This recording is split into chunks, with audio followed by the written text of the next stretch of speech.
Ketua Umum Partai Nasdem Surya Paloh akan mengkaji terkait usulan Koalisi Indonesia Maju atau KIM Plus secara permanen di internal partainya.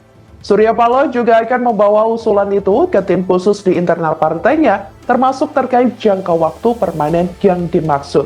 Dia menilai bahwa pembentukan koalisi permanen KIM Plus menjelang pemilu 2029 adalah ide yang menarik dan sangat mungkin untuk diwujudkan. Namun, Surya Paloh mempertanyakan terkait batas waktu dari koalisi permanen ini.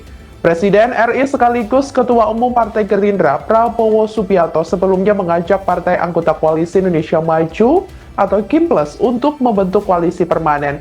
Sebelumnya diberitakan Ketua Umum Partai Kebangkitan Bangsa atau PKB yakni Muhaimin Iskandar mengatakan Presiden Prabowo Subianto memang menawarkan koalisi. Download Tribun X sekarang, menghadirkan lokal menjadi Indonesia.